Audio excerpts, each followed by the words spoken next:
Hello दोस्तों, आप लोग का स्वागत है हमारे चैनल DXB इलेक्ट्रिकल लर्निंग में। आज इस वीडियो में आप लोग को बताने वाला हूं, अगर किसी पैनल के अंदर दो कंडक्टर लगा हुआ है और उसके साथ ओवरलोड रिले भी है, जैसे कि एक सेलेक्टर स्विच से हम दो मोटर को कैसे कंट्रोल कर सकते हैं, आज इसके बारे में आप लोग को वायरिंग करके बताने वाला हूं। तो अगर हमारा वीडियो अच्छा लगेगा तो हमारे वीडियो को लाइक करिएगा, चैनल को सब्सक्राइब नहीं किए हैं तो चैनल को अभी सब्सक्राइब कर लीजिए।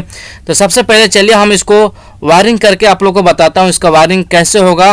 किसी दो मोटर को चलाने के लिए हम एक सिलेक्टर स्विच को यूज करेंगे, ठीक है ना। सबसे पहले हम एक फेस वायर को लेंगे और फेस वायर लेने के बाद यहाँ पे जो ए वाला जो कंडक्टर है, इसका जो 95 नंबर जो टर्मिनल है, इसका जो ओवरलोड रिले का, इसमें हमें लाकर कनेक्ट कर देना है, ठीक है ना। ये 95 और 96 नंबर जो टर्मिनल होते हैं ओवरलोड रिले में, ये NC का टर्मिनल होते हैं। उसके बाद हम क्या करेंगे, यहीं से जो 96 नंबर जो टर्मिनल है इसी ओवरलोड रिले का, हम इससे एक वायर को निकालेंगे और एक वायर निकालने के बाद ये दूसरे जो ओवरलोड रिले का जो 95 नंबर जो टर्मिनल है, हमें इसमें लाकर कुछ इस तरह से कनेक्ट कर देना है, ठीक है ना। उसके बाद हम क्या करेंगे, यहाँ पे बच जाता है 96 नंबर टर्मिनल जो कि NC का टर्मिनल है, उससे हम एक वायर को उठाएंगे और यहाँ पे लाकर जो सिलेक्टर स्विच है हमें उसमें लाकर कनेक्ट करेंगे, ठीक है ना। उसके बाद इसका जो सिलेक्टर स्विच है, हम सिलेक्टर स्विच का जो कॉमन टर्मिनल है उसमें हमें कनेक्ट कर देना है, ठीक है ना। उसके बाद हम क्या करेंगे, इससे हम इसका जो NO टर्मिनल है, यानी सिलेक्टर स्विच का जो NO टर्मिनल है जो कि कॉमन स्विच के साथ लगता हो, उससे हम एक वायर को निकालेंगे और कंडक्टर का जो A1 जो टर्मिनल है हमें उसमें लाकर कनेक्ट करना है यहाँ पे, ठीक है ना।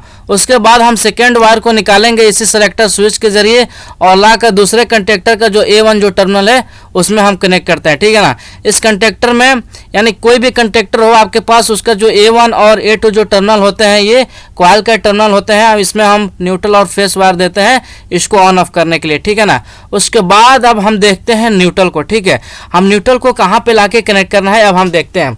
हम इस न्यूट्रल को, एक न्यूट्रल को उठाएंगे, इस कंडक्टर का जो A2 जो टर्मिनल है उसमें हमें लाकर कनेक्ट करना है, ठीक है ना, A2 टर्मिनल में।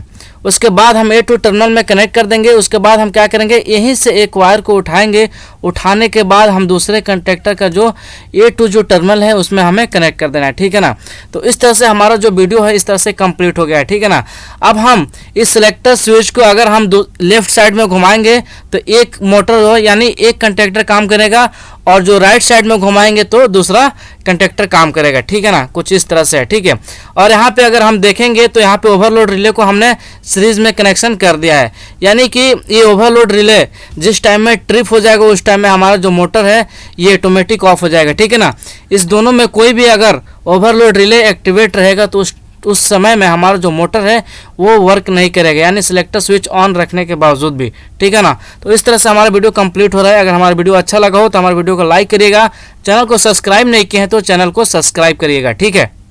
चलिए हम वीडियो को एंड करते हैं।